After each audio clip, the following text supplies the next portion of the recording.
Édito par André Viola, président du conseil départemental. Égalité femmes-hommes, un combat très actuel. On pensait que c'était gagné, ou presque, que ce combat n'en serait bientôt plus un, qu'après les luttes des années 1970 et les avancées sociétales des années 1980 et 1990, les droits des femmes étaient acquis et intégrés dans la société. Et pourtant, à quelques jours du 8 mars, journée internationale du droit des femmes, l'actualité démontre qu'hélas il ne faut jamais baisser la garde. Après le mouvement #MeToo, qui a entraîné une libération collective de la parole, la récente mise au jour de la Ligue du LOL finit de le démontrer. De telles révélations ont de quoi provoquer l'indignation et nous ne pouvons rester sans agir face au sexisme de ces comportements. Il nous rappelle que le droit de vote féminin reste quasi inexistant dans certains pays, que les droits acquis de haute lutte comme celui à l'IVG sont fragiles et malmenés, que les plafonds de verre ne sont toujours pas percés, que l'égalité salariale est loin d'être atteinte et qu'en France, tous les 3 jours, une femme meurt sous les coups de son compagnon ou de son ex-compagnon. Heureusement, des avancées existent et cette libération de la parole n'en est pas des moindres. Dans ce domaine, les premières à pouvoir et à devoir se mettre aux côtés des femmes, ce sont les institutions, dont nos collectivités locales, qui en ont la capacité et les compétences. Le département de l'Aude n'a pas à rougir lorsqu'on évoque le sujet. Comme la loi l'impose, notre assemblée est paritaire, mais nous sommes allés bien au-delà des obligations légales, et ce sont toutes les instances représentatives, Conseil économique, social et environnemental, Commission de travail, etc., que nous avons souhaité rendre paritaires. Au niveau de son personnel, le département de l'Aude est également au rendez-vous de la parité. Les emplois les plus qualifiés sont occupés aux 2/3 par des femmes. C'est bien plus qu'au plan national où elles ne sont que 60%. Les femmes représentent la moitié de l'encadrement supérieur et intermédiaire, contre à peine 34,6% au plan national. L'écart de salaire entre femmes et hommes employés au département est de 17 € en moyenne, contre 210 € au plan national dans la fonction publique territoriale. Dans nos politiques publiques aussi, nous agissons en particulier autour de l'épineuse problématique des violences faites aux femmes. Un récent partenariat avec la gendarmerie nationale a été noué et le département finance 2 postes d'assistantes sociales qui interviennent auprès des femmes victimes de violences. La déconstruction des stéréotypes du genre constitue un vecteur de transformation vers davantage d'égalité concrète. Notre programme de lutte contre les discriminations dans les collèges va dans ce sens. Nous veillons aussi à ouvrir plus largement l'accès des chantiers d'insertion aux femmes. Le cheminement vers l'égalité est un travail de longue haleine, car il faut bousculer les mentalités façonnées depuis des siècles. C'est une voie dans laquelle il faut persévérer et rester vigilant.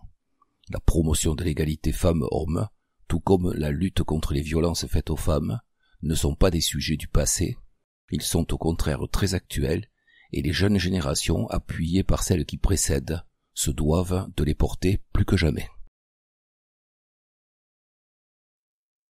On se dit tout. Département de l'Aude, 26 janvier 2019, 10h30. Les citadelles du vertige sont mises à l'honneur sur les vols long courriers Air France. L'UNESCO pour nos châteaux. C'est un titre de bien en série que la cité de Carcassonne et ses 7 châteaux sentinelles de montagne candidatent à l'inscription au patrimoine mondial de l'UNESCO. Une valeur universelle, exceptionnelle, confirmée par les scientifiques. 214 personnes aiment ça, 458 partagent. Benoît Verschelde, beau département à découvrir absolument, arrêtez-vous aussi à la Grâce. J'aime répondre 29 janvier 2019, 10h04. Patrick Boesflug, j'adore ce département avec l'Ariège. Vous méritez l'inscription au patrimoine mondial de l'UNESCO pour tout le département. On se croise les doigts. J'aime répondre 31 janvier 2019, 17h33. Cet hiver, pendant plus de 2 semaines, les communications téléphoniques fixes et mobiles ainsi qu'Internet ont été coupées dans plusieurs communes des Hautes-Corbières, les isolant du reste du monde. Quelle est la réponse du département face à ce problème? JS. Cette question est une illustration des difficultés rencontrées par le monde rural, la privation du courant ou des moyens de télécommunication pénalise lourdement les habitants et habitantes et les collectivités touchées, mais surtout met en danger toutes les personnes dont les équipements de santé dépendent de l'alimentation électrique. Or, l'accès aux télécommunications partout sur le territoire national doit être considéré comme un service universel et être assuré par l'État. C'est pourquoi, dans cette affaire précisément, Hervé Barrault, vice-président du conseil départemental et élu du canton des Corbières, a interpellé Alain Thirion, le préfet de l'Aude, en dénonçant une dégradation du service manifeste et en demandant la tenue sur le secteur des Corbières d'une rencontre avec les responsables d'Orange et d'EDF en présence d'élus pour trouver des solutions durables. La balle est désormais dans le camp des services de l'État. Bébé lecteur. La bibliothèque départementale récompensée. La lecture, c'est un réflexe à prendre dès le premier âge. Les actions de sensibilisation menées en 2018 par la bibliothèque départementale de l'Aude, conjointement avec la protection maternelle et infantile, ont permis leur inscription au dispositif national première page, initié par le ministre de la Culture. Séances de lecture auprès des tout-petits, animation avec des camichabés, petit théâtre mobile où défilent des illustrations, ou utilisation de tapis lecture. Autant d'actions mises en œuvre dans le département pour susciter l'éveil des plus jeunes à la lecture. Les vignerons solidaires après les inondations. André Viola, président du conseil départemental de l'Aude, et son homologue Héroldé Kléber-Mesquida ont salué samedi 26 janvier à la Livinière des viticulteurs venus de toute la France pour aider leurs collègues sinistrés de l'Aude et de l'Hérault à remettre leurs vignes en état dans ce secteur du Minervois. À l'appel de l'association audoise des agriculteurs sinistrés, plus de 100 agriculteurs de l'Aude, du Tarn et du Gers sont ainsi venus aider leurs confrères à redresser des parcelles de vignes, procéder à des déblayages et remettre en état le palissage, un geste fort symbolique de la solidarité dont ont su faire preuve les vignerons face à cette terrible épreuve. La restauration collective mise sur le local. Comment développer l'approvisionnement local dans la restauration collective? Tel était le sujet de la 3e rencontre professionnelle de la restauration collective qui s'est tenue le 16 janvier dernier à Alzonne à l'initiative de la Chambre d'agriculture de l'Aude. Une soixantaine de participants, agriculteurs, producteurs et acheteurs, ont échangé leurs idées en présence de Jean-Luc Durand, conseiller départemental chargé du développement d'agrilocal11.fr. Cette plateforme met en relation depuis 2016 les producteurs locaux et les établissements publics. Avec cette ambition, proposer une nourriture saine, développer durablement les territoires et sensibiliser les jeunes consommateurs à bien manger. Parce que l'appétit vient en mangeant, au doigt. L'art d'être au doigt, Roland Mabille. Biographie.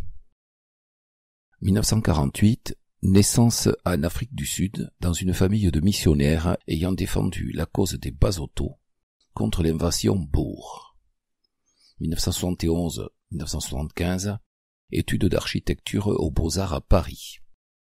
1976, rencontre à Berlin avec Jan Schlubach, scénographe, dont il sera l'assistant, sur le repérage de Shining de Stanley Kubrick.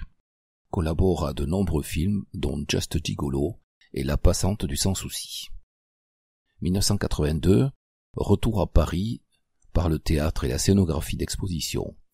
Également chef décorateur du film Western, prix du jury à Cannes en 1997. 1998, il s'installe à Marseille. Le dernier film auquel il collabore s'intitule Marseille, en 2004. 2014, il aménage à Carcassonne. Citation. « Je suis tombé amoureux de ces petites œuvres uniques. Roland Mabille, scénographe à la retraite à Carcassonne. » Sur les traces des tuiles de Camberoc. Roland Mabille, architecte et scénographe à la retraite, s'est lancé dans une aventure étonnante. Recenser et sauvegarder des centaines de tuiles céramiques créées par le peintre carcassonnais Jean Camberoc, avec l'objectif de réaliser un ouvrage et une exposition. Question d'Audebague. Comment avez-vous découvert ces tuiles? Réponse. Je vis à Carcassonne depuis 2014 et en me promenant dans le quartier Paul-Lacombe, j'ai remarqué des tuiles céramiques de belle facture, non signées, sur le portillon de plusieurs maisons.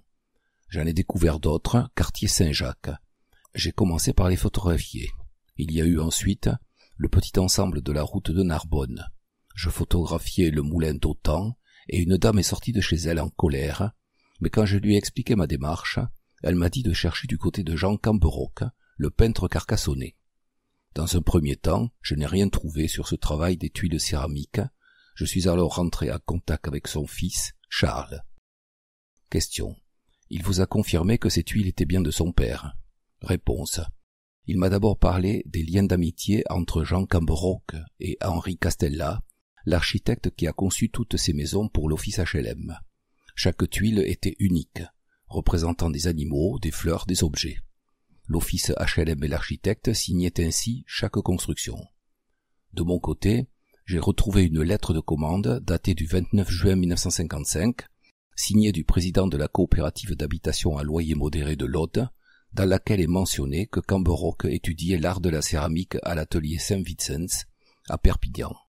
Il aurait créé des tuiles de 1955 à 1976. Question.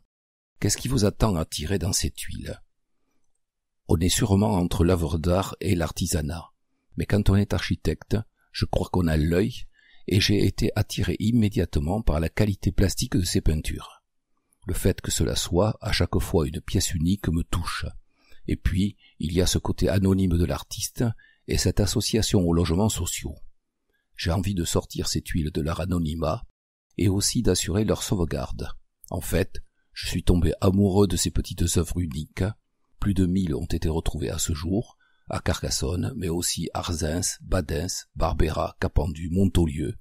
Pas moins de 12 localités au total. Question. Quel but poursuivez-vous au bout de ce travail d'enquête et d'inventaire? Réponse. Ce travail a pris des proportions énormes. Du petit lotissement repéré en bas de chez moi en 2017 avec ses 18 tuiles, j'en suis maintenant à plus de 80 quartiers de tailles très diverses, disséminés sur tout le territoire carcassonnais. Cela représente plus de 1500 tuiles. Je ne peux évidemment pas mener ce recensement tout seul. Il faut mobiliser toute une équipe avec médiateurs, photographes, archivistes, historiens de l'art, éditeurs. La finalité serait de réaliser un ouvrage, de monter une exposition, voire de réaliser un documentaire sur ces tuiles. Je suis donc à la recherche de structures porteuses pour inscrire cette œuvre dans le patrimoine audois. Contact. Les tuiles porte-bonheur, les tuiles au pluriel, porte-bonheur au singulier, le tout attaché, @gmail.com ou sur Facebook, page Les tuiles porte-bonheur, le tout attaché.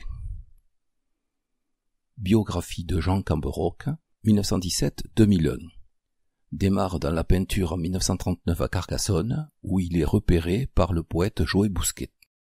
Durant la Seconde Guerre mondiale, il héberge Hans Bellmer, peintre surréaliste allemand réfugié. Ses œuvres sont exposées jusqu'à Paris, mais il vivra toujours dans le sud. Il étudie la céramique avec Firmin Bobby à Perpignan, où il côtoie notamment Picasso. En bref, manger au doigt, le défi gastronomique en cuisine. Collégiens relève le défi gastronomique.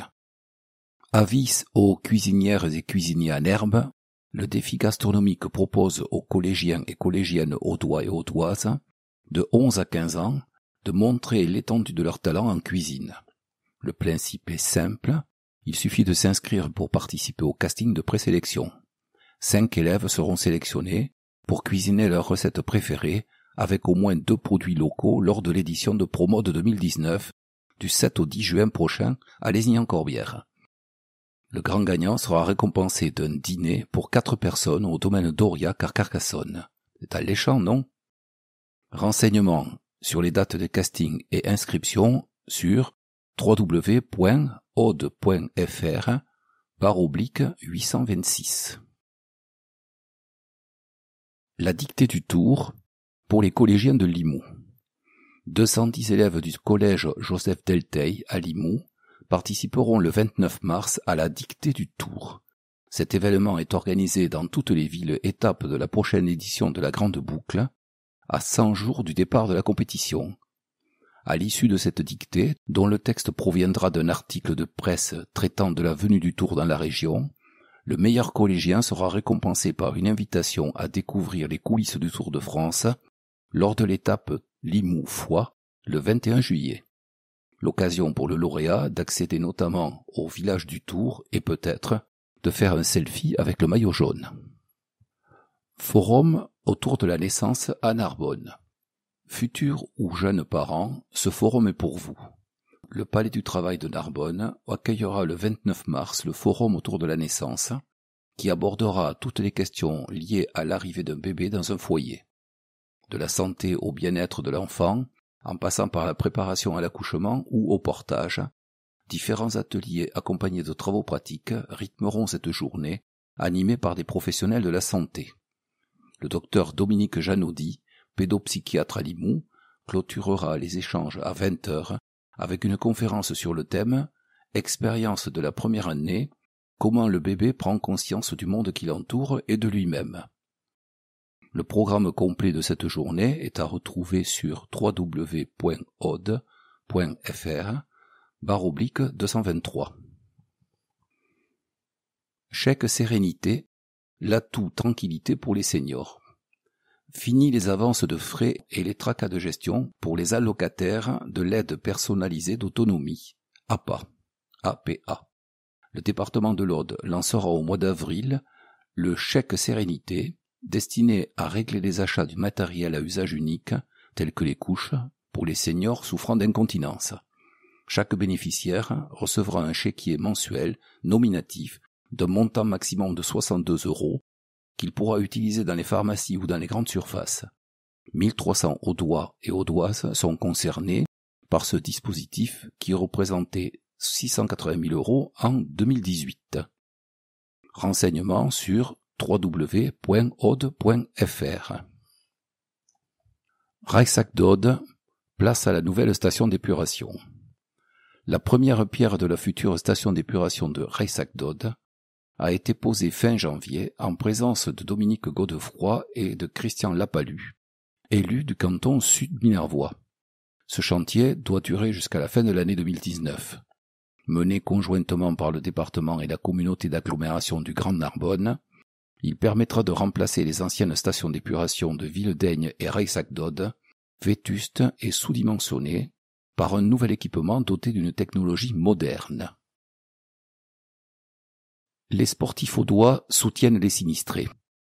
Frédéric Calamel et Benoît Mestre, coprésidents de l'US Carcassonne 15, ont remis le 1er février un chèque de 14 605 € à l'association Aude Solidarité pour aider les victimes des inondations.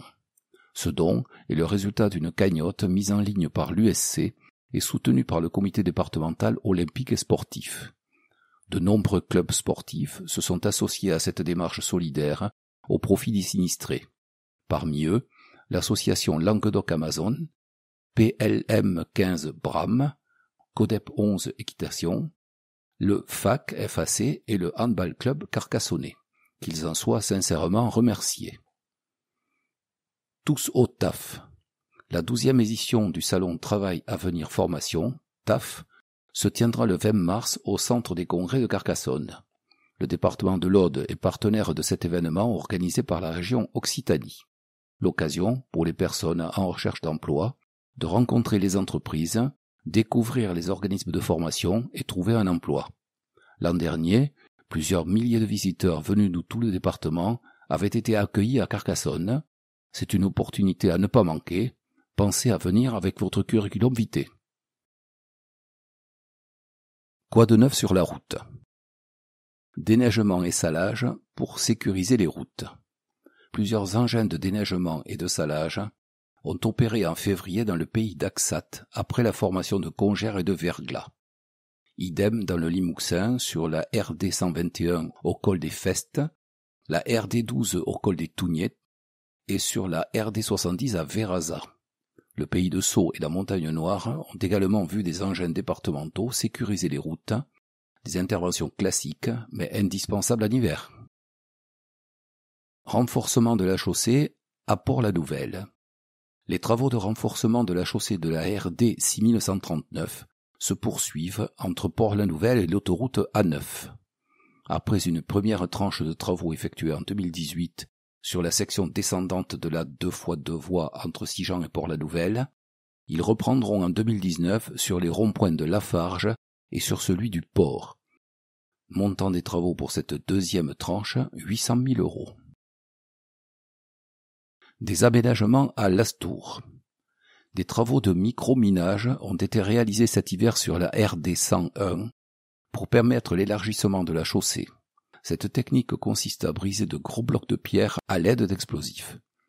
Les camions et les bus pourront désormais mieux circuler pour accéder au centre et aux citadelles du vertige de Lastours. Coût des travaux, 30 000 €. Tout sur les routes sur www.inforoute11, tout attaché, 11 en chiffres.fr. En travaux, un nouveau visage pour la traversée de Paziols. Les travaux de réfection de la RD 611 ont débuté à la mi-janvier à Paziols, dans le sud du département, et doivent se prolonger jusqu'à l'été. Ces travaux visent à renforcer la sécurité des piétons et à moderniser les aménagements sur cet axe qui traverse la commune. Des trottoirs vont ainsi être réaménagés, des places de stationnement et un arrêt de bus créés. Des travaux accompagnés par le département qui, outre son expertise technique, apporte un financement de 25% du coût total. Toques et clochers investit la Digne d'Amont. Tout le village se prépare depuis des mois. La Digne d'Amont accueillera le samedi 13 avril prochain la 30e édition de Toques et clochers. Après 1998, c'est la deuxième fois que le village accueille la grande fête gastronomique en l'honneur des terroirs du village limousin. La traditionnelle vente aux enchères des fûts de vin de Limoux, organisée par la maison Sieur d'Arc, se tiendra le lendemain. Gageons que cette édition aura une saveur toute particulière, suite à son annulation l'an dernier après les attentats qui avaient frappé l'Aude en mars 2018. Renseignements sur www.sieursdarc, sieur S-I-E-U-R-S, darc, D-A-R-Q-U-E-S, tout attaché, .com, /, au pluriel, et clocher au pluriel. En occitan. L'Hirondello est fidèle a sun nitz. L'hirondelle reste fidèle à ses origines. Patrimoni e culturo vivo. Du 8 mars à la fin avril, la Maison des Mémoires à Carcassonne accueillera une exposition Culturo Vivo consacrée au patrimoine culturel immatériel et proposera une série d'animations et de rencontres à l'initiative de l'Ethnopole Garae avec le concours entre autres du CIRDOC et de l'IEO Aude. Lu patrimoni. Denis pensun as sauses extremas dins un cofofort. D'autris pensun a las peiros, as castells et autris monuments, testimoni dell'istorio del passat. Me desempeigo que tens, un autre nuncio es meso en evidencio. Le patrimonio culturel immateriel leu nomenat PCI per Denis. Acco cambio la perspectivo d'agach sur l'istorio, que es pas mai uno seguido de potents, de reises et d'emperaires, de batestos, d'accumulación de las riquesos et de grands pintres et musiciens. L'istorio se met a tocar l'ethnologie, en se diguen que fan també part de l'humanitat tutis los sabers remosats pels pobles e las comunitats, literatura oralo, medicino populairo, connaissenzo de las plantos, observació de las bestios, meteorologio.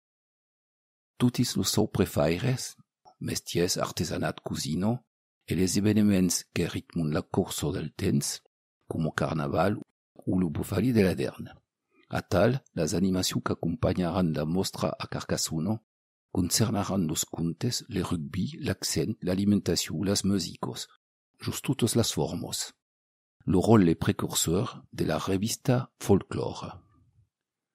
S'interessa al patrimoni cultural immateriel, es pas s'embarassa din lo passat ou dins unos reconstitució folcloristos e sen l'endemà, metra pas lars draios per continuar le treball de transmissió de generació en generació, de tornar baia bam as biaises de viure ensemble e a la capacitat de faire societat.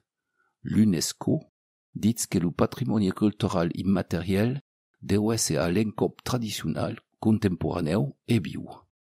Sen cadun e cadun portaires e rics de culturo, un polit patrimonio individual e collectif.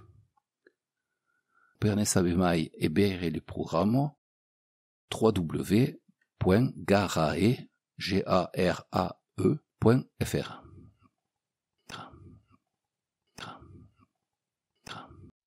Décryptage. L'Aude, championne de la biodiversité. Notre département présente une richesse naturelle remarquable, constituée d'une faune et d'une flore exceptionnelles et variées. Les 219 espèces naturelles sensibles de l'Aude se composent de littoraux, de lagunes, de montagnes, de forêts et de collines. Un patrimoine à découvrir, partager et protéger sans modération.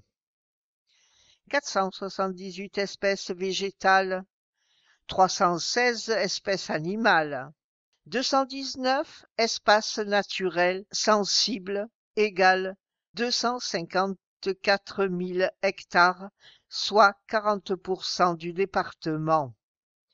85 espèces sous-espèces d'orchidées, 27 espèces de rapaces, parmi lesquelles se trouvent l'aigle botté, le gypaète barbu et le circaète Jean Leblanc, qui se délectent de serpents sans être immunisés contre leur venin. Premier, le classement national du département de l'Aude en nombre d'oiseaux nicheurs avec plus de 200 espèces recensées. 36 sites Natura 2000, un parc naturel régional. Le PNR de la Narbonnaise en Méditerranée est un second en voie de création, le PNR Corbière-Fenouillède. 2. Réserves naturelles, celle de Fontanès, de Solte et celle de Sainte-Lucie-Port-la-Nouvelle, et un parc naturel marin, le PNM du golfe du Lion. Focus. Mémoire. Les archives départementales honorent les Audois et Audoises d'ici et d'ailleurs. Tout un programme de manifestations culturelles a été élaboré par les archives départementales de l'Aude pour célébrer la diversité culturelle de notre territoire en rendant hommage à tous ceux qui, à un moment ou à un autre de leur histoire, ont traversé notre département. Conférences, débats et spectacles seront présentés tout au long de l'année 2019 dans l'Aude. Visigoths ou Sarrasins, Italiens ou Espagnols, Travailleurs saisonniers ou exilés politiques, figures modestes ou célébrités, groupes ou individus, ce sont aux Audois et Audoises d'ici et d'ailleurs, à ceux qui ont peuplé et peuplent notre territoire, que les archives départementales ont choisi de s'intéresser en cette année 2019. Qu'ils soient simplement de passage ou s'installent de façon durable, poussés par les nécessités économiques ou les événements politiques, qu'ils soient là depuis quelques années ou depuis des siècles, ces femmes et ces hommes ont contribué à forger la riche identité de nos territoires audois. Un hommage à notre histoire. Tout au long de l'année 2019, conférences, débats, expositions et spectacles s'intéresseront aux relations entre les populations à différentes époques, frontières pyrénéennes au Moyen Âge, migrations saisonnières ou économiques sous l'Ancien Régime et au XIXe siècle, déplacements forcés à l'époque contemporaine, mais aussi aux diverses vagues d'immigration absorbées par les pays d'Aude, espagnols, italiens, rapatriés d'Algérie, maghrébins, africains, et à l'accueil réservé aux nouveaux arrivants. La question de l'immigration des Audois et de leur installation en terre étrangère comme les Cathares, réfugiés en Espagne, ou Henri de Montfred, serait également présentée par des spécialistes. Ce cycle culturel, réalisé en étroite collaboration avec les territoires audois, se veut un hommage à notre histoire commune, mais aussi une contribution à une réflexion plus vaste sur la diversité culturelle de notre territoire et le vivre ensemble, explique Tamara Rivel, vice-présidente du conseil départemental en charge de la culture. Toutes les sociétés locales d'histoire, d'archéologie, de généalogie ou à vocation patrimoniale sont invitées à y participer, et le public à venir nombreux. Demandez le programme. Pour toutes ces manifestations, l'entrée est gratuite.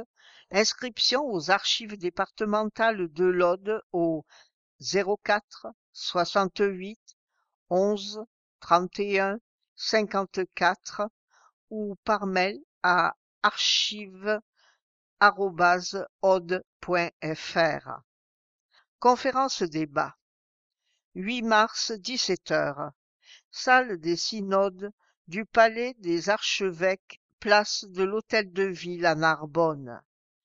Narbonne des Visigoths aux Carolingiens, de la Mecque à Narbonne, l'expansion arabo-musulmane par Jacques Michaud, professeur émérite de l'Université de Montpellier I, président de la commission archéologique de Narbonne.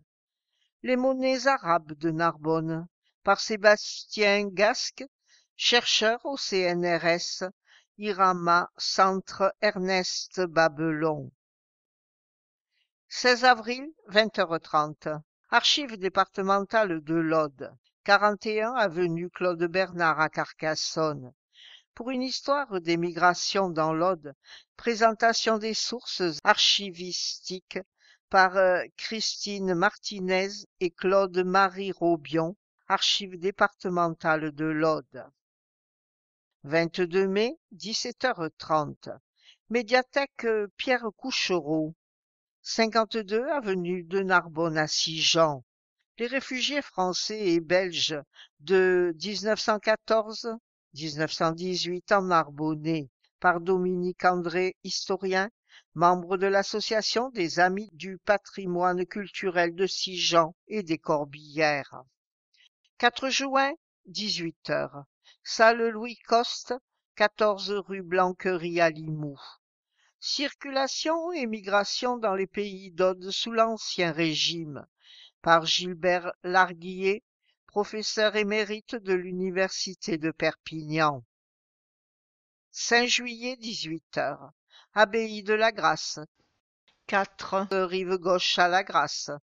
La Narbonnaise musulmane, Charlemagne et Mahomet, Les rapports entre le Midi carolingien et Al-Andalus par Philippe Sénac, professeur émérite de l'Université Paris 1 Sorbonne. Du 5 au 7 juillet. Exposition à l'abbaye de la Grâce. Les archives départementales de l'Aude exposeront exceptionnellement à l'abbaye de la Grâce durant 3 jours plusieurs documents carolingiens. On y découvrira notamment le plus vieux parchemin conservé dans les fonds audois, charte de confirmation de privilèges octroyés par Charlemagne à l'abbé de la Grâce Nymphredius en 778, et des écrits relatifs aux Hispanies, chrétiens espagnols réfugiés de l'autre côté des Pyrénées pour fuir la domination musulmane en quête de Fonjucuz en 834. 10 juillet, 20h30. Salle polyvalente, Gaston Panouillet, place du Marché à Fanjeaux. Le refuge ibérique des Cathares, par Pilar Jiménez, historienne, membre du laboratoire Framespa, Université de Toulouse Jean Jaurès. Spectacle. 28 mai, 20h30, foyer municipal, route de Peyrac à Cône-Minervois. Le diamètre du nombril par la compagnie La Vaste Entreprise, conception et écriture par Nicolas Heredia, avec Sophie Lequesne, régie générale Gaël Rigaud. 19 juin, 20h30, archives départementales de l'Aude, 41 avenue Claude Bernard à Carcassonne. Voix d'Espagne, voix de l'exil, par la chorale du Chiffon Rouge. Tip-top. 3 bonnes raisons de soutenir la candidature des citadelles du Vertige à l'UNESCO. 1. Préserver un patrimoine unique.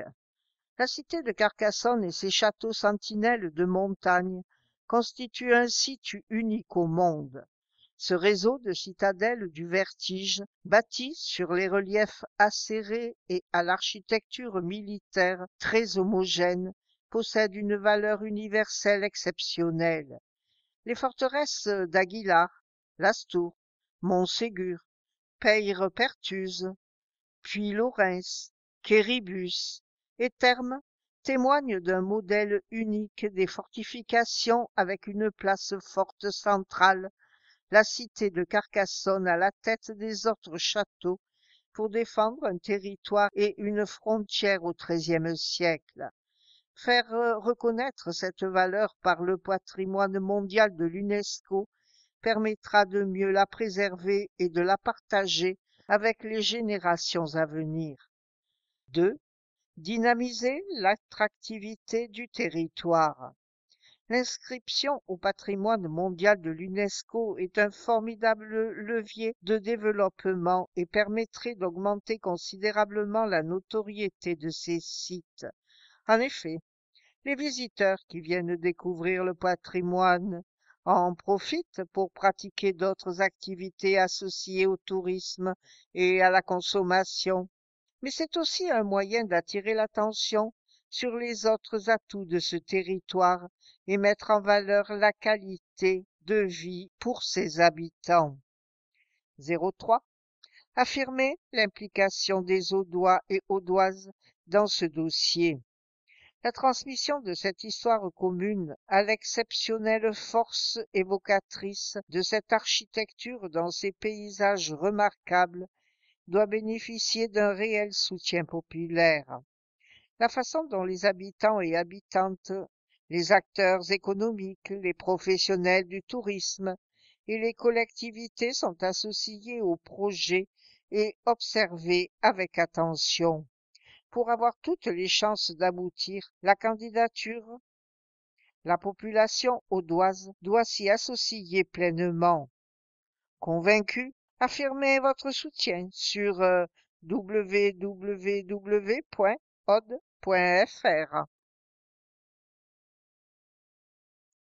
Dans la peau de Maïté Aveza, chef de service d'aide aux communes du département en première ligne lors des inondations. Aide financière et technique. Le service d'aide aux communes met en œuvre la politique départementale d'aide au territoire. Sans cette aide, nombre de communes et d'intercommunalités audoises ne pourraient bénéficier d'installations telles que les équipements de voirie, les stations d'épuration, les équipements scolaires, culturels ou sportifs. Nous assurons le lien avec les territoires et apportons aux communes une aide financière mais aussi pratique grâce à notre expertise technique. Une procédure simplifiée. Depuis 2017, un site Internet facilite les démarches des communes en leur permettant de déposer leurs demandes de subventions en ligne et de suivre leur dossier jusqu'au paiement. Et depuis 2018, l'État et la région utilisent aussi notre plateforme. Pour les communes, c'est plus simple et plus rapide. Elles ne saisissent qu'un seul formulaire pour les 3 partenaires et ne produisent les pièces justificatives qu'une seule fois. Une fois instruits, ces dossiers, dont 40% concernent la voirie, passent en commission devant les élus qui décident des attributions de subventions au regard des enveloppes dédiées. Communes sinistrées prioritaires. Après les intempéries d'octobre dernier, André Viola est allé à la rencontre des maires pour les écouter et les informer du blocage en urgence de 16,5 millions d'euros pour la reconstruction, mais également de la volonté du département d'intervenir sur la partie des travaux non pris en charge. L'agence technique départementale a chiffré les dégâts. De notre côté, nous nous sommes tous mobilisés pour accompagner au mieux les communes dans cette période difficile. L'équipe a su faire preuve de réactivité et de disponibilité pour aider les maires qui étaient souvent très inquiets. Aux côtés des maires, les demandes de subventions des communes après les inondations ont atteint 120 millions d'euros. Vu l'urgence des situations, certains maires ont rapidement lancé les travaux sur la base de subventions provisoires. Les secrétaires de mairie avaient tout à gérer et nous avons senti une vraie détresse. Nous les avons alors aidés à monter les dossiers et essayer de nous rendre le plus utile possible auprès des maires. Ce lien avec les communes est primordial. C'est un facteur clé de notre efficacité. Aller à la rencontre des maires et nous rendre utiles. Aude Trotteur, Corbières-Maritimes. Aude Mag vous propose de partir à la découverte des cantons de l'Aude avec vos conseillers départementaux. Projet, spécificités locales, actualité. Henri Martin et Marie-Christine Théron-Chette vous présentent le canton des Corbières-Maritimes. Henri Martin, conseiller départemental, 69 ans, retraité, marié. S'investit dans le développement de la ville de Port-la-Nouvelle, dont il est maire depuis 3 mandats. Aime la lecture et les voyages. Marie-Christine Théron-Chette, conseillère départementale, 52 ans, directrice d'agence bancaire, mariée, 2 enfants. Aime la proximité et le contact avec les administrés, la course à pied et le rugby. Un canton aux atouts naturels. Nous avons la chance de vivre sur un territoire béni des dieux. À proximité immédiate de Narbonne et des Pyrénées, le canton des Corbières-Maritimes est baigné par le soleil, la mer et le vent. Ce sont des atouts naturels dont nous profitons pleinement pour dynamiser le territoire à travers les activités viticoles, ostréicoles et balnéaires. Le parc naturel régional de la Narbonnaise en Méditerranée, la réserve africaine de Sijan ou le mondial du vent, à Leucate, sont aussi de puissants leviers qui contribuent à développer le tourisme sur notre territoire.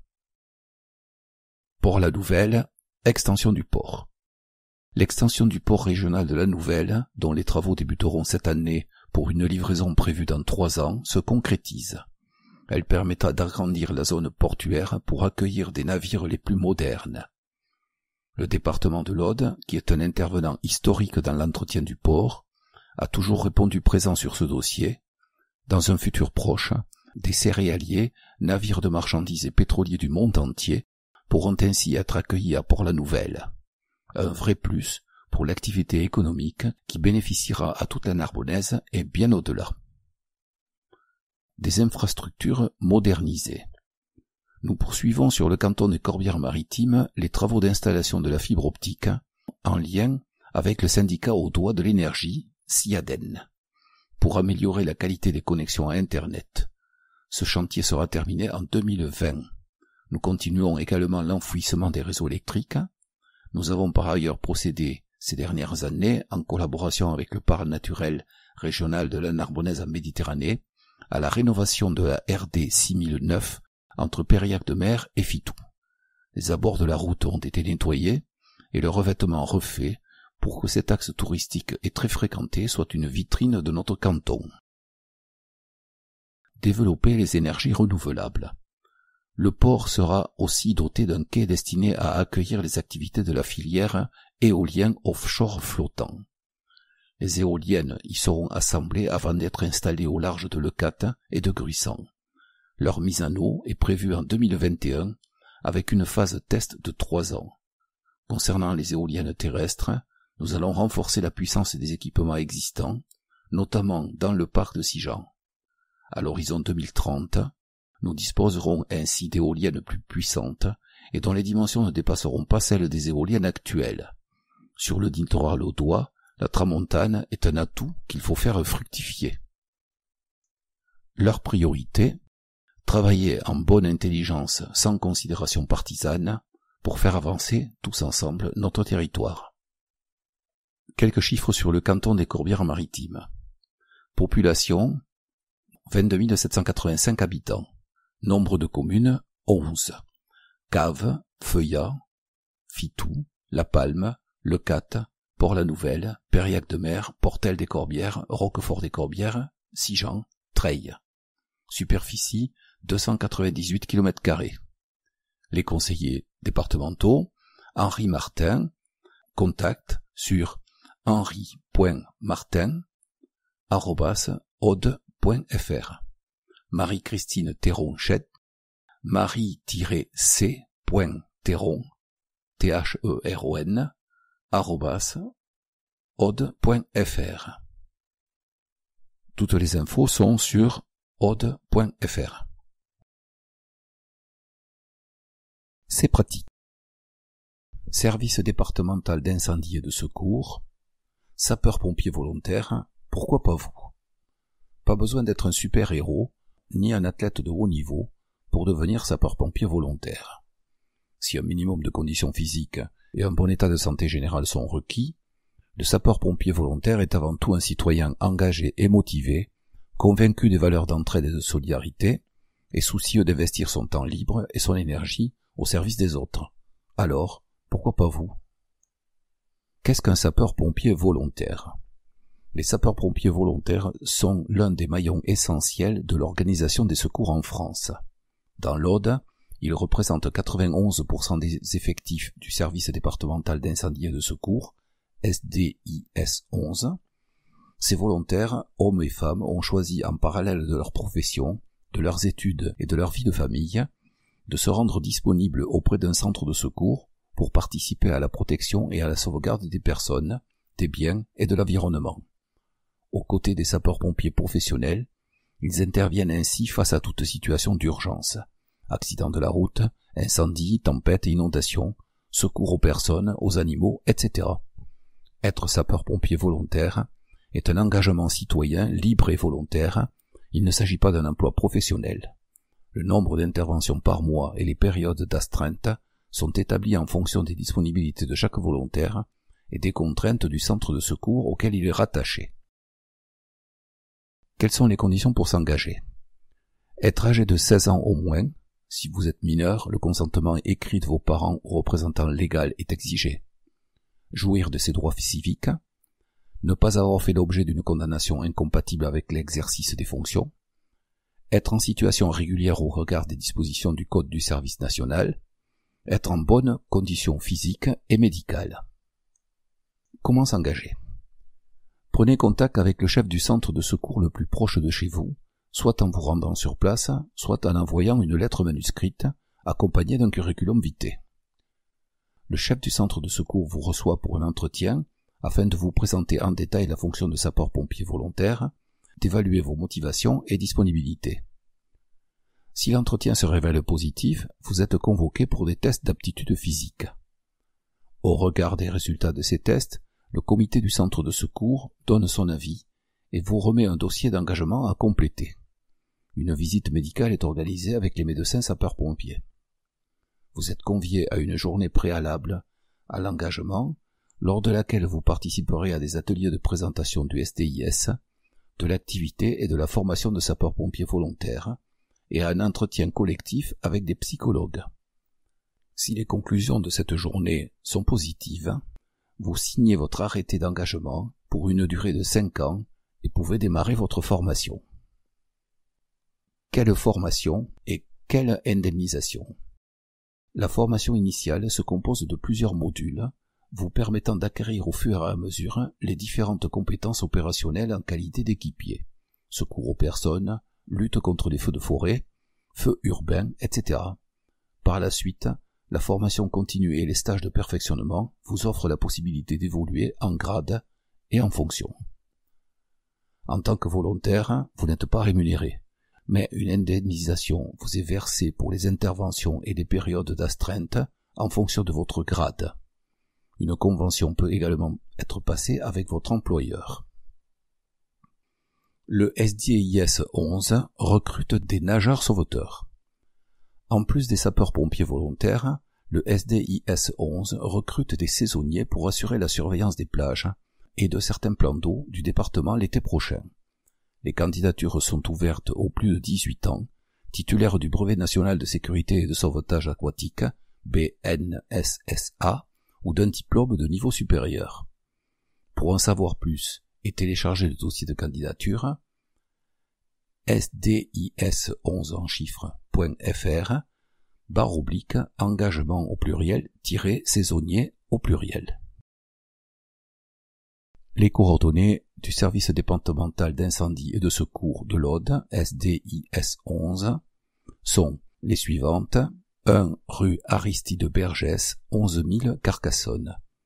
Téléphone 04 68 79 59 05, je répète 04 68 79 59 05, site sdis11 en chiffres.fr.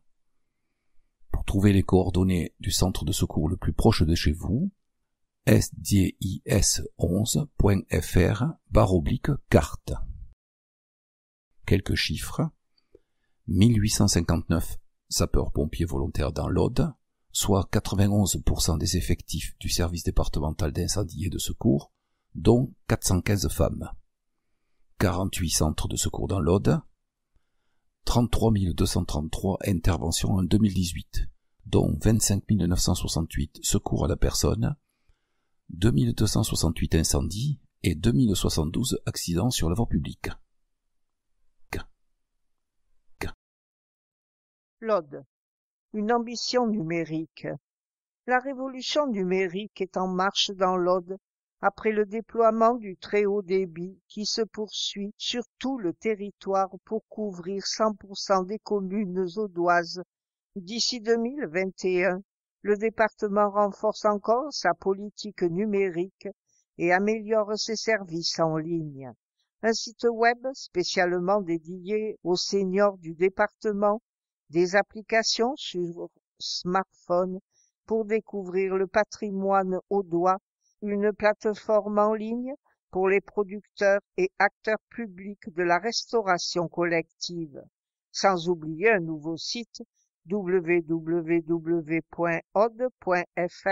à découvrir en avril prochain, qui présentera de façon claire et pratique tous les services du département. À vos écrans. 140 le nombre de communes du département qui seront équipées de fibres optiques dans les 3 années à venir. 64 251 le nombre de connexions sur www.od.fr en octobre 2018. 24 millions d'euros la somme investie par le département dans le projet d'aménagement numérique du territoire. Le numérique au service de tous les citoyens. Le département de l'Aude s'engage à faire du numérique un élément clé de son développement à venir. Pour y parvenir, un plan départemental des usages numériques va être élaboré dans les mois qui viennent. Cette feuille de route guidera les actions à mener pour faire de notre territoire un espace de création et d'innovation technologique, pour permettre aux internautes audois et audoises d'apprendre, travailler, accéder aux services publics ou se divertir grâce à un réseau rapide et performant. Une ambition numérique pour l'Aude, concrètement, qu'est-ce que ça veut dire? C'est d'abord permettre à chacun de bénéficier de connexions rapides et efficaces, quelle que soit sa commune de résidence dans l'Aude. Pour cela, la couverture de tout le territoire audois en très haut débit est une nécessité. Éradiquer les zones blanches et assurer l'égalité d'accès au très haut débit à tous et toutes les audois et audoises est un engagement du département. Ce sera chose faite dans les 3 années à venir, souligne André Viola, le président du conseil départemental de l'Aude. Lutter contre l'exclusion numérique. À l'échelle nationale, un Français sur 5, soit 13 millions de personnes, rencontrent des difficultés à utiliser Internet. Des difficultés souvent liées à la précarité, à l'isolement ou au vieillissement de la population. Lutter contre l'exclusion numérique, c'est aussi faire en sorte que chacun ou chacune puisse s'exprimer et bien comprendre ce que demande une bonne maîtrise de la lecture et de l'écriture, un prérequis indispensable pour naviguer sur le web. Ne pas maîtriser l'écrit, c'est être exclu de l'accès de nombreux services web, à commencer par la boîte mail, qui tend de plus en plus à remplacer l'adresse postale, souligne Muriel Chérier, conseillère départementale en charge du futur schéma numérique. Savoir bien utiliser Internet, c'est aussi repérer les arnaques en ligne, les mails frauduleux et les infox, ces fausses informations qui se répandent en ligne et qu'il faut pouvoir décrypter. Sur Internet, c'est comme dans la vraie vie, un internaute averti en vaut 2. Encourager les innovations. Pour faire de l'Aude une terre d'innovation numérique, il faut aussi accompagner le développement de nouveaux outils numériques. Le département y participe déjà en s'associant à des projets comme l'INES à Narbonne ou la Maison de l'innovation Alphar à Carcassonne, qui propose des espaces de coworking, des lieux de travail ouverts au public, ou les Fab Hub, ces laboratoires dédiés à l'innovation numérique. Les entrepreneurs peuvent y bénéficier d'outils spécialement mis à leur disposition pour accélérer la réalisation de leurs projets. Les outils numériques sont devenus un facteur clé du développement économique pour attirer de nouvelles entreprises ou tout simplement de nouveaux habitants ou habitantes, rappelle la conseillère départementale Rosemarie Jalabert-Télan. Dans cette même logique, le département veut mettre l'accent sur l'administration, c'est-à-dire la possibilité pour chacun ou chacune d'entreprendre ses démarches administratives en ligne en quelques clics depuis son smartphone, son ordinateur ou sa tablette. Un gain de temps pour les Audois et Audoises, des économies pour la collectivité et un bon point pour l'environnement. Muriel Chérier, conseillère départementale en charge du futur schéma des usages numériques. Pour lutter contre l'exclusion numérique, il faut à chacun les outils pour maîtriser Internet. Cela passe par un accompagnement des populations concernées, comme le département de l'Aude le propose dans les maisons de service au public ou dans le programme Dièse Moi Senior, avec ses ateliers informatiques pour se familiariser avec l'utilisation d'Internet. Où en est Émeraude, le réseau THD de l'Aude? Le déploiement d'un réseau très haut débit, THD, dans l'Aude, porté par le SIADEN pour le compte du département et des intercommunalités depuis 2016 est désormais baptisé Émeraude, il avance rapidement. Que cela soit avec de la montée en débit, du réseau hertzien ou de la fibre optique, nous allons pouvoir couvrir en très haut débit l'ensemble des communes du département de l'Aude dans les 3 années à venir. Le message d'André Viola, président du conseil départemental, est clair. En 2022, tous les foyers audois pourront bénéficier du très haut débit. Une bonne nouvelle pour tous et toutes les audoises et les audoises. Sur le terrain, les équipes missionnées par le syndicat audois de l'énergie et du numérique, SIADEN, auquel le département a confié le déploiement d'Émeraude, ne ménagent pas leur peine pour étendre le réseau. Les fourreaux vides, déjà enfouis dans les réseaux souterrains, sont équipés de fibres optiques, rue après rue, commune après commune. Parallèlement, le dispositif prévoit pour les zones qui ne peuvent être dotées de la fibre dans l'immédiat, le déploiement d'une couverture par un réseau hertzien 4G LTE. Cette solution, qui fonctionne grâce au réseau d'antennes mobiles, présente l'avantage de coûter moins cher et de pouvoir être installée plus rapidement. Ce vaste chantier d'un coût total de 140 millions d'euros permettra à terme la création de 400 emplois pérennes dans le département pour l'entretien et la maintenance du réseau. Il marque aussi la concrétisation d'un projet au long cours impulsé par le département en étroite collaboration avec les territoires. Permettre l'accès aux services Internet pour tous est une volonté politique forte du département au regard des enjeux en matière de santé, de formation, mais aussi pour nos entreprises, nos artisans, commerçants, comme pour l'ensemble des audoises et des audois. Applis, prêt, partez. Des jeunes aux seniors, des ordinateurs classiques aux smartphones dernier cri, les nouveautés créées par les services du département de l'Aude s'adressent à tous les publics et sont disponibles sur tous les supports. Profitez-en. Plus près des Audois et des Audoises. Aude.fr. En avril prochain, le site www.aude.fr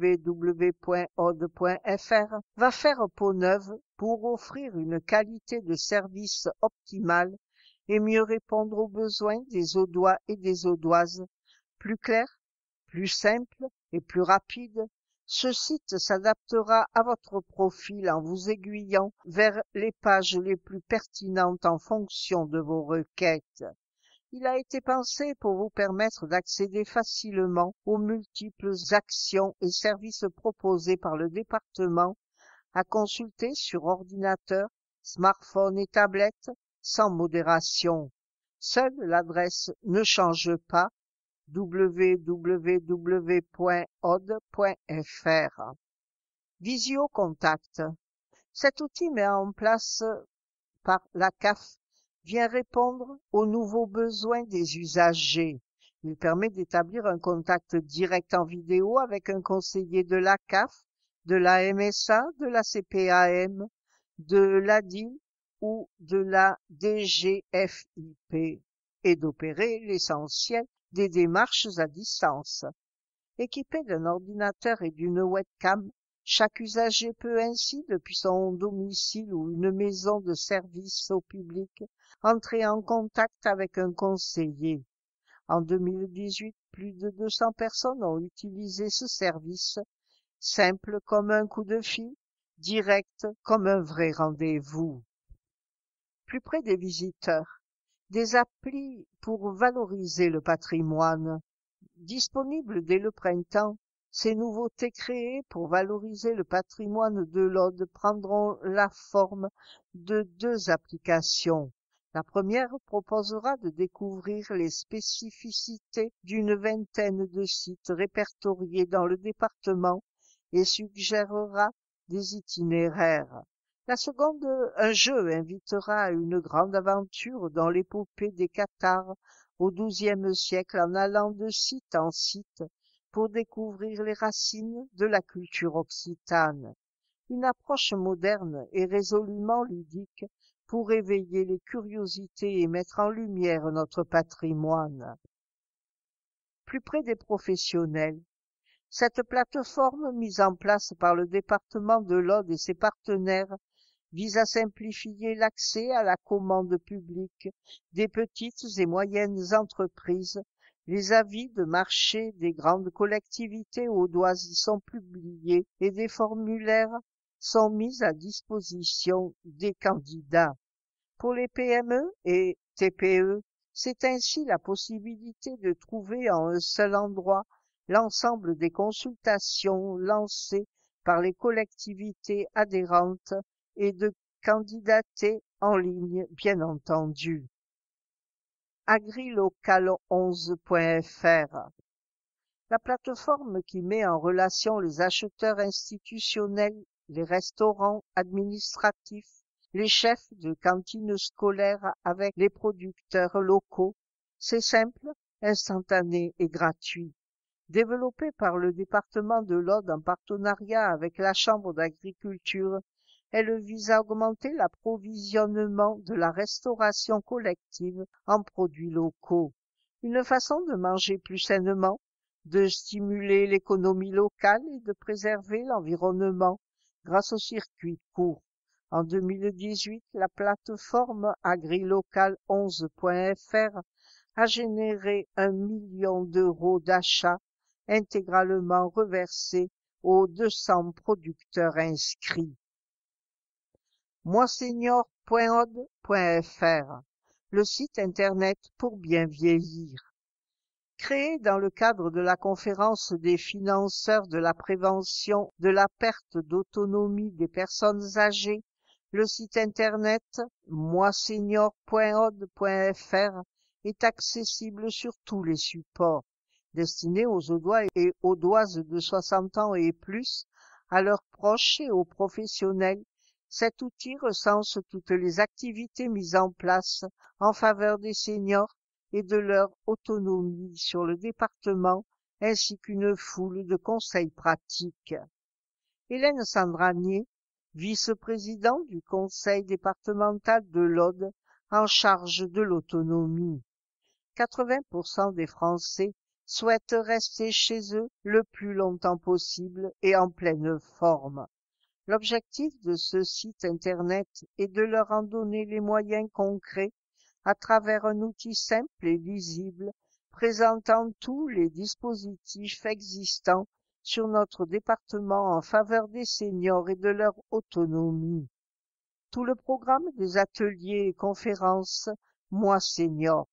Apprendre à préparer des repas sains facilement, réviser son code de la route, découvrir les secrets de l'informatique, pratiquer des petits exercices quotidiens pour rester en forme.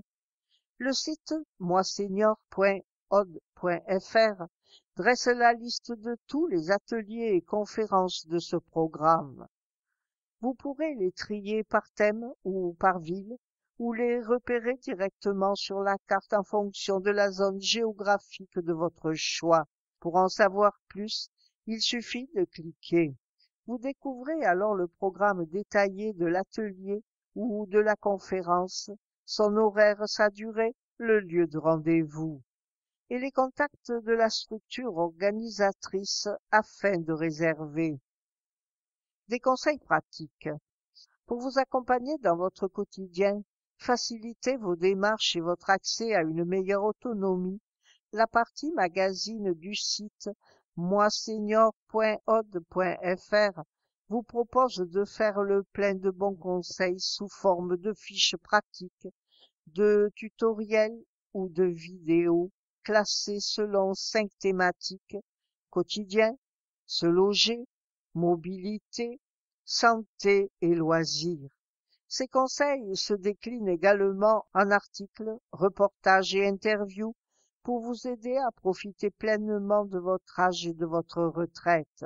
Des articles à imprimer ou relayer sur les réseaux sociaux afin de les partager avec vos proches. Un conseil, abonnez-vous à la newsletter pour ne rater aucune nouveauté. La conférence des financeurs de la prévention de la perte d'autonomie des personnes âgées, CFPPA,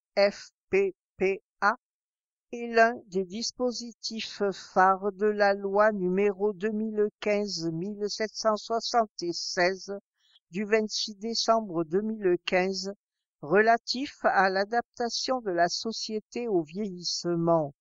Dans l'ordre, il réunit le département, l'Agence nationale de santé, ARS, la Caisse primaire d'assurance maladie, CPAM, la Mutualité sociale agricole, MSA, la Caisse d'assurance retraite et de la santé au travail, CARSAT, l'Agence nationale de l'habitat, ANAH, les institutions de retraite complémentaires, AGIR-ARCO, la Sécurité sociale des indépendants, SSI, la Mutualité française.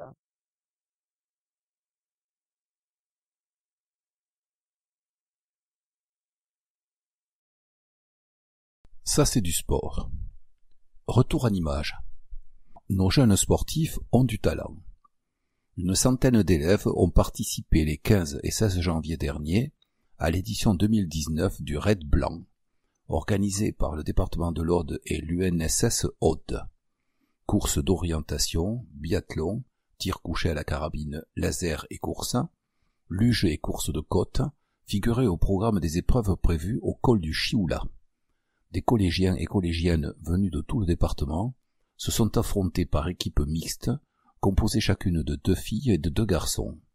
C'est l'équipe du collège d'Antoine Courrière à Cuxac-Cabardès qui s'est hissée sur la première marche du podium devant les représentants des collèges Cité et Jules Ferry de Narbonne. Tous les participants ont reçu des récompenses de la part du conseil départemental. La 17e édition du tournoi Pouce Indoor s'est tenue le 27 janvier dans la Halle au Sport Nicole Habart à Carcassonne.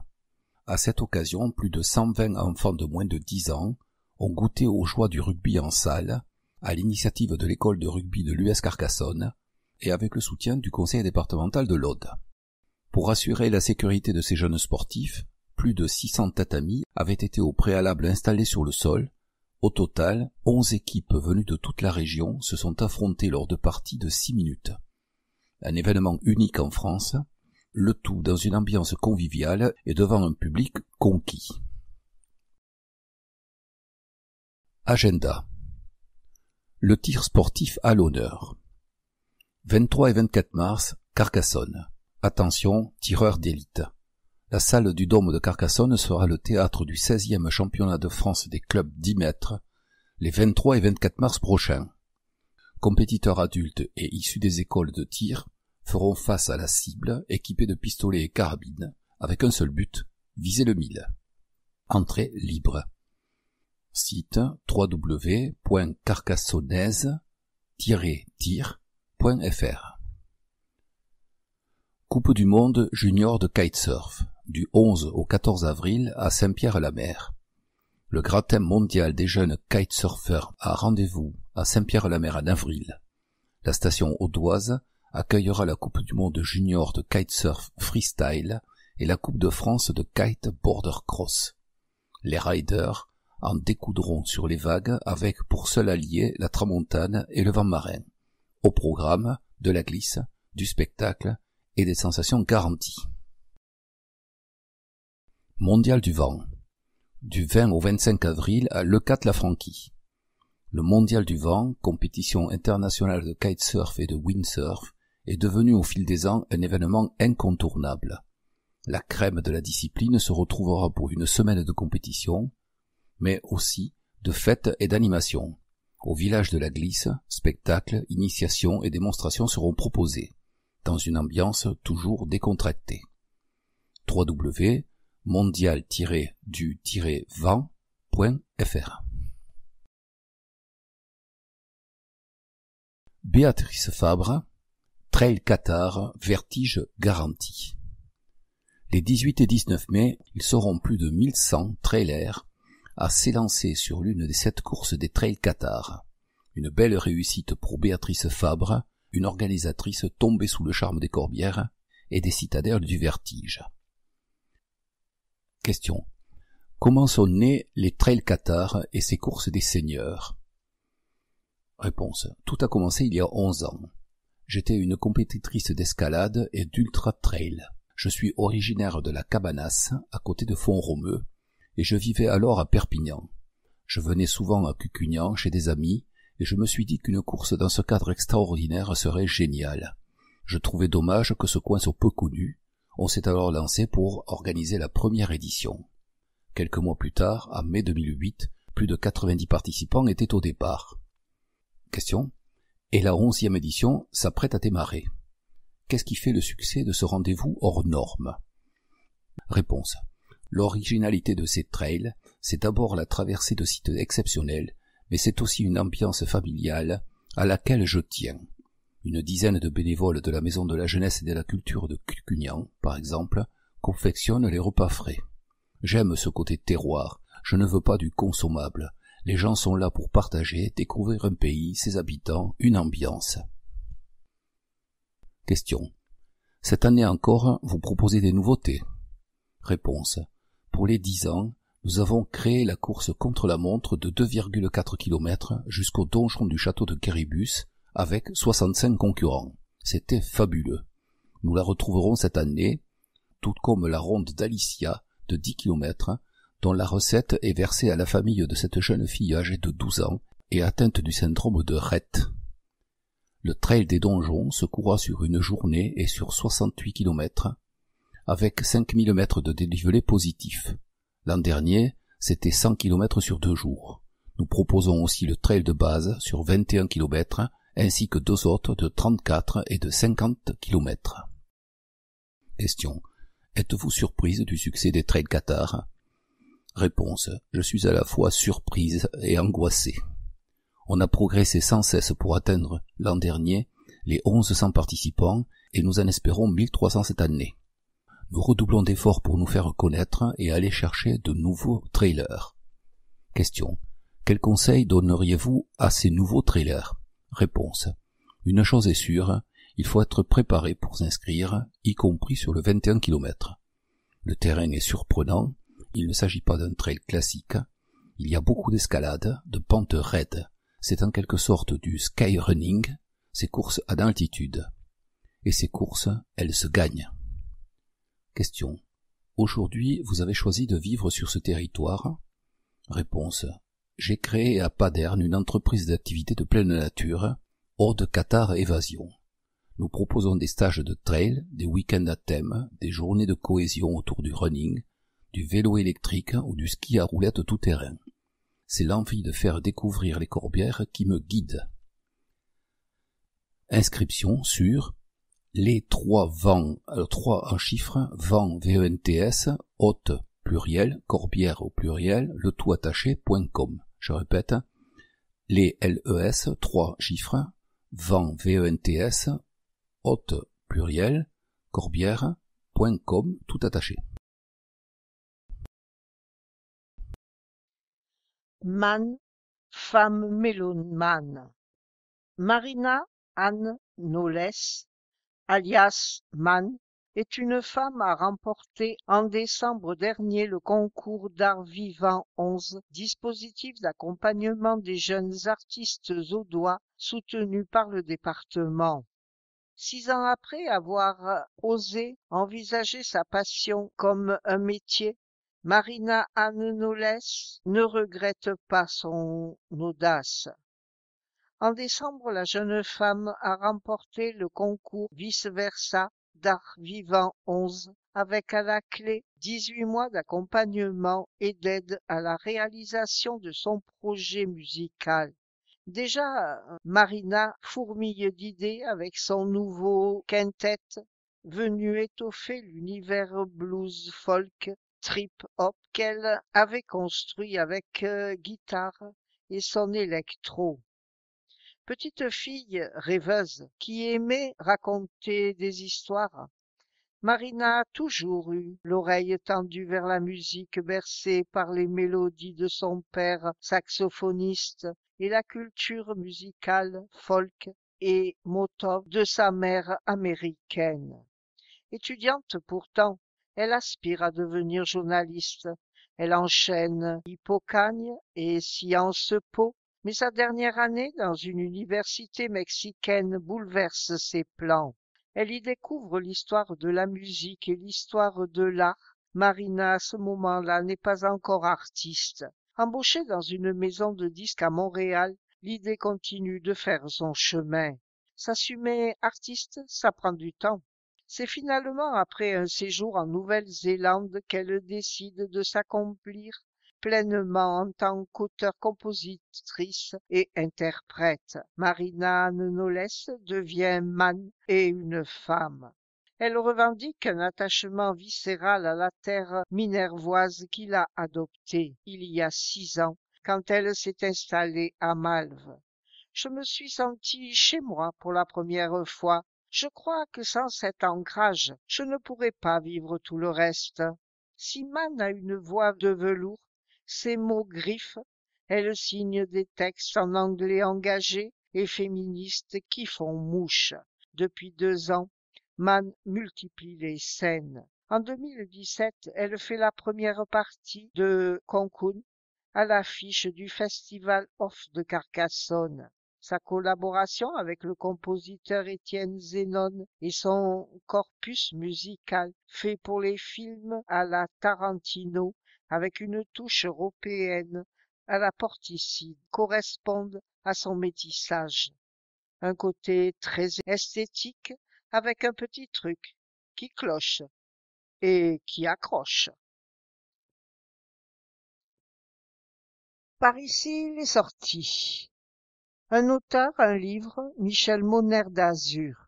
Ayant pour cadre le village de Thermé et ses environs, d'Azur se présente comme une mosaïque de récits mêlant fables animalières et intrigues romanesques. On y retrouve le dernier parfait, Cathare en fuite, une louve terrorisant l'homme qui la traque dans les autours de Termenée, un couple fragile amoureux du village. Entrelacés à des moments fugitifs, saisis dans les confins du monde, ces nouvelles côtoient le merveilleux et le fantastique. L'humour le dispute au désarroi entre la poursuite du rêve et l'irrémédiable clôture de la lucidité. Professeur émérite à l'université Toulouse Jean Jaurès, Michel Monnier travaille sur la littérature et la tradition orale hispanique.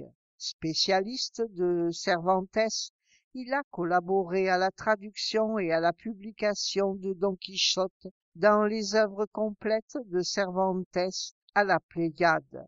D'Azur est son premier livre de fiction. Lorsqu'il séjourne dans les Corbières, c'est bien entendu à Terme qu'il réside. Michel Moner d'Azur, L'Harmattan, Col, Amarante, septembre 2018, 244 pages, 22,50 €. Le choix de la librairie de la Maison du Banquet et des Générations, Abbaye publique de la Grâce, 04 68 32 63 89. Librairie @lamaisondubanquet.fr. Le coup de cœur d'Art Vivant 11. Maille Petit Pogo. En 2012, le chorégraphe Fabrice Ramalingom crée Maipogo, un spectacle énergique inspiré de la danse punk où s'entrechoquaient des individus prisonniers des espaces urbains. Mai Petit Pogo reprend ce thème du vivre ensemble et offre au jeune public une immersion dans le monde de la danse et de la création. Sur scène, le chorégraphe interroge le public. Comment créer une œuvre à l'unisson?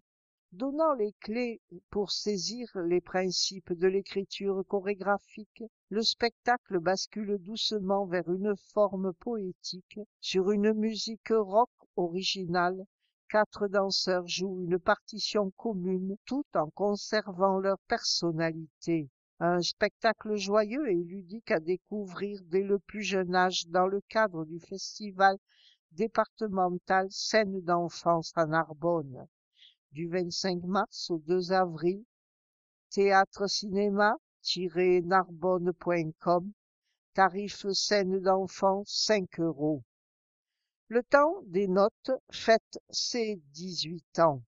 Éclectisme, originalité et convivialité seront les maîtres mots de la nouvelle édition du Printemps des notes à l'Irak. Ce festival insolite alliera une fois encore le plaisir des oreilles à celui des papilles gustatives durant 3 soirées festives les samedis 9, 16 et 23 mars. Et pour célébrer son 18e anniversaire, le Printemps des notes jouera cette année sur tous les tempos, du classique au jazz, en passant par le rock et le rap, le tout agrémenté de dégustations de produits régionaux, de vins et de tapas.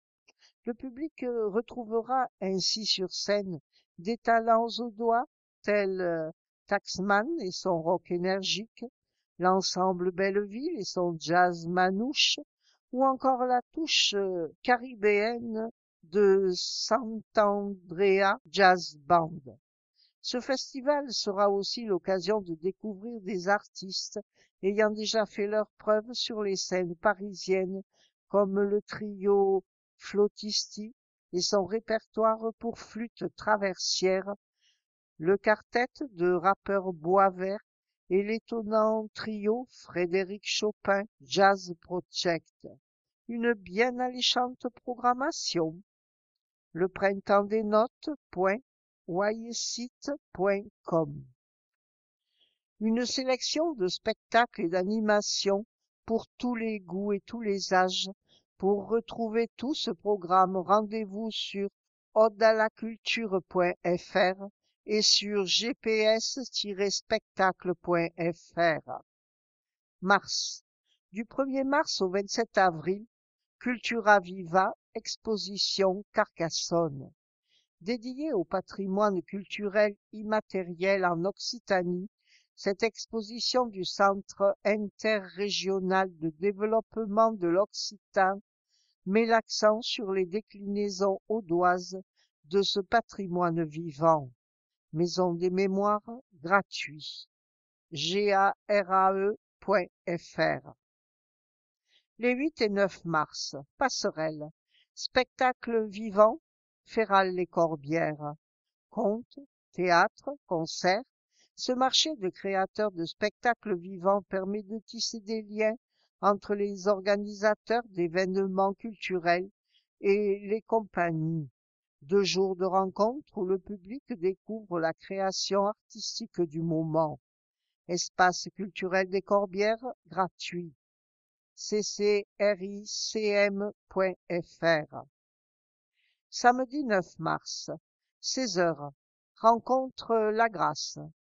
Lancée par le ministre de la Culture, l'opération 10 mois 10 mots, consacrée aux différentes formes de l'écrit, s'amuse du sens des mots, invité par la librairie Le Nom de l'Homme, l'anthropologue Dominique Blanc et Cécile Jodlowski, directrice déléguée d'Occitanie Livre et Lecture, s'essaieront à ce jeu littéraire. La maison du banquet.fr. Mardi 12 mars, Je ne marcherai plus sur les traces de tes pas. 20h45, théâtre Penautier. 3 sociologues universitaires entreprennent un voyage d'études en Afrique de l'Ouest pour étudier les impacts des programmes humanitaires. Entre rapports de pouvoir, jeux de domination et combats d'idées, les alliances se nouent et se dénouent dans une création de la Compagnie de l'Arcade. Théâtre No Loba, tarif 7 à 17 €, penautier.fr. Du 14 au 29 mars, scène d'enfance, jeune public, dans tout le département. Théâtre, danse, musique, contes, marionnettes. Durant 15 jours, l'Aude s'offre une joyeuse immersion dans l'univers du spectacle vivant avec plus de 40 spectacles destinés au jeune public. Attention, le succès est tel qu'il est indispensable de réserver. Programme complet sur aude.fr. Vendredi 29 mars, comment te dire, 20h30, théâtre Coufoulins. 5 personnes veulent dénoncer les travers de notre société. Armée de batteries, de tartes à la crème et de poésie, la compagnie des ordinaires clame son indignation.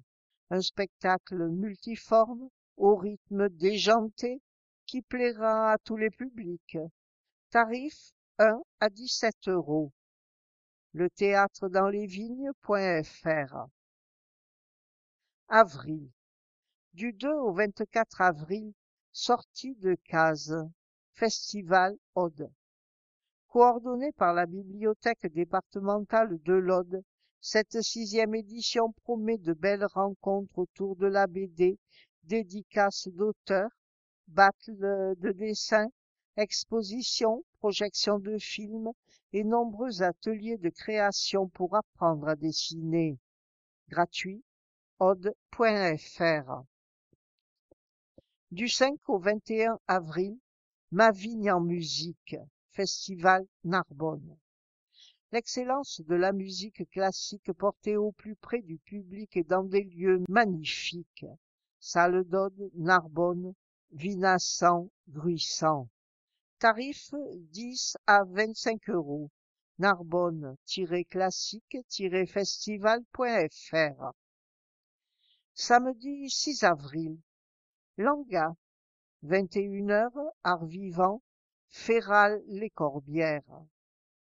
Premier volet d'une série théâtrale, Langa, de la compagnie de GDRA, se rencontre sur la diversité des langues, des natures et des cultures fortement menacées dans le monde d'aujourd'hui. La pièce mêle théâtre, danse, musique et vidéo pour traduire en scène de façon poétique des histoires singulières à la portée universelle. Tarif 4 à 14 €, ccricm.fr. Du 17 au 19 avril, Le crayon vagabond rencontre la grâce.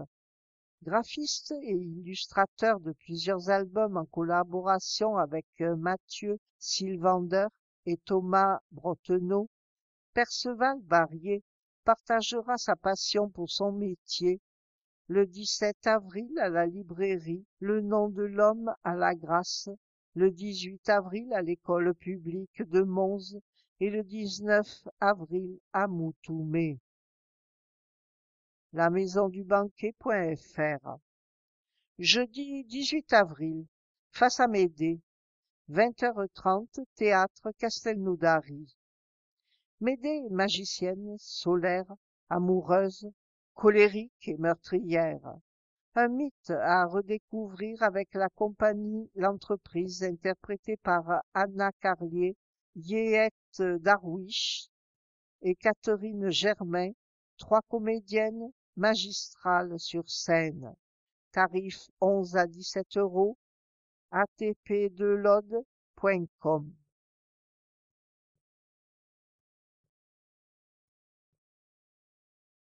Grand angle. Ça tourne dans l'Aude. Le film L'Aude, quelle histoire, réalisé par Yannick Séguier, a été tourné l'été dernier dans notre département. Il évoque l'histoire de l'Aude depuis l'Antiquité jusqu'aux années 1980. Plus de 1000 habitants ont participé au tournage, pour lesquels ils ont revêtu des costumes d'époque. La sortie du film est prévue à la fin du mois de mars. Retour en images sur une fresque historique qui raconte le passé de notre territoire avec brio. Alors ici, nous avons des images de tournage de gens en costume d'époque, par exemple au Pic de Madrès, des géographes qui bornent les limites du département en 1795. Ensuite, une photo de tournage prise à Serviès-en-Val, où nous avons la création des bataillons de citoyens pour défendre la République en 1793. Ensuite, une image de Fleury-d'Aude, les premiers bains de mer sous surveillance au début du XXe siècle. À Bizanet, la discussion au lavoir pendant la Seconde Guerre mondiale. À Coursan, les manifestations vigneronnes en 1907. À Peyrepertuse, le traité des Pyrénées repousse les limites du royaume de France et d'Aragon en 1659. À Montazel, une réunion d'ouvriers dans la chapellerie en 1929. À Fangeau, l'étal d'un marché du XVIIe siècle. Et à Termes, le siège mené par Simon de Montfort en 1210. Tribune. Groupe de la majorité départementale, le grand débat, l'heure ou sincérité, par Hervé Barrault, président du groupe majorité départementale, vice-président du conseil départemental. Le mouvement des Gilets jaunes, bien que très divers, réclamait unanimement l'ouverture d'un dialogue avec le gouvernement et le président de la République. Ce besoin d'être entendu, ce besoin d'échange, ce besoin de prendre part aux décisions qui influeront sur leur vie quotidienne, s'est traduit par la mise en place d'un grand débat censé recueillir les avis et propositions des Français et Françaises. Mais qu'en sera-t-il en réalité? Les interventions du président de la République et de son Premier ministre jusqu'à présent visent plutôt à défendre leur cap qu'à échanger avec leurs interlocuteurs. Ils parlent, mais n'écoutent guère. Nous pouvons nous interroger à ce stade de la consultation sur la finalité réelle de ce qui avait été présenté par Emmanuel Macron comme une opportunité démocratique. En effet, ce grand débat a été installé dans la précipitation, sans prérogative claire ni méthode de travail. Aucune garantie n'est donnée pour assurer le bon déroulement de la consultation et surtout l'indépendance et la transparence de la démarche. Ce débat, qui aurait dû être ouvert et sans tabou, s'avère finalement très orienté en faveur des choix gouvernementaux, comme en témoignent les 4 fiches de questionnaire des enjeux. La nature des interrogations et les réponses fermées ne laissent la place à aucune autre proposition. Comment, dans ce cas, avoir une lecture neutre et objective de ces 4 grands thèmes? Néanmoins, nous avons fait le choix de participer au grand débat, car nous souhaitons profondément qu'il permette de renouer le dialogue avec les citoyens et citoyennes. Nous présenterons à la session de mars 2019 nos propositions concrètes, comme beaucoup d'autres acteurs, institutionnels ou non, même si nous ignorons dans quelle mesure toutes ces initiatives seront prises en compte. Car enfin, la question reste de savoir quelle issue sera réservée à cet exercice. La réponse que nous en avons jusqu'à présent reste des plus floues. Je n'ose imaginer les effets de la déception si cette consultation devait déboucher sur un arbitrage solitaire. C'est pourquoi nous demandons qu'à la suite du grand débat soit organisée une conférence sociale avec les partenaires sociaux, les corps intermédiaires, les élus et élues et les Gilets jaunes, qui aura toute légitimité pour conclure les travaux par des propositions précises sur lesquelles les citoyens et citoyennes pourraient être consultés. Le grand débat doit déboucher sur du concret. Les enjeux sont si importants qu'il serait irresponsable de briser des espoirs mis en lui. En tout état de cause, chacun de nous peut compter sur notre vigilance et notre engagement pour faire aboutir nos propositions. Carnet gourmand, l'huile d'olive Pays Cathare, la qualité pur jus. Issue du meilleur des terroirs audois, L'huile d'olive Pays Qatar est à l'image de ces paysages contrastés. Forte en caractère, authentique et fière de son identité. Elle offre une large palette d'arômes qui ajoute une saveur unique aux plats les plus simples comme aux plus sophistiqués. Quelques chiffres. 120 000 litres, la production annuelle pur jus des vergers du département de l'Aude est exceptionnelle, tant par sa rareté que par son niveau de qualité. 0,5 et 0,50 litres, les huiles Pays Qatar sont commercialisées dans des bouteilles de petite contenance, en verre opaque ou en bidon de métal pour mieux préserver leur qualité et garantir une conservation optimale. 10 oléiculteurs et mouliniers audois préservent l'identité locale de la culture de l'huile d'olive selon des modes de production traditionnels enrichis de méthodes innovantes. 5 huiles monovariétales équilibrées, aux arômes fruités intenses sur toute la gamme, alliant puissance, harmonie, élégance et délicatesse, composent une offre haut de gamme aux caractéristiques affirmées, l'olive de Luc, l'olivière, la picoline, la bouteillant et l'aglandon. 10,4% seulement de la consommation nationale d'huile d'olive est produite en France, le plus gros exportateur étant l'Espagne qui détient 41% de la production mondiale. Le chef présente. Vinaigrette à l'huile d'olive et aux agrumes. Ingrédients. Un demi-citron, une échalote ciselée, 4 cuillerées à soupe d'huile Pays Qatar, pur jus, une demi-orange, un petit bouquet de ciboulettes, une cuillerée à café de moutarde, une cuillerée à café de vinaigre de Xérès, sel et poivre.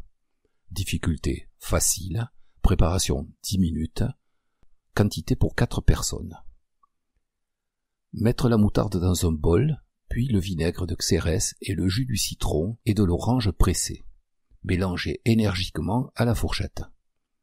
Rajouter la ciboulette ciselée finement, mélanger délicatement. Saler, poivrer et mélanger le tout. Ajouter l'échalote ciselée, puis l'huile d'olive. Émulsionner, en mélangeant énergiquement, la vinaigrette au fouet, jusqu'à l'obtention d'un mélange moelleux et fluide. L'astuce du chef, servir avec une salade de jeunes pousses d'épinards et ou avec des noix de Saint-Jacques poêlées. Pour tout savoir sur l'huile d'olive, consultez notre brochure L'huile d'olive Pays Qatar à télécharger sur www.aude.fr/259.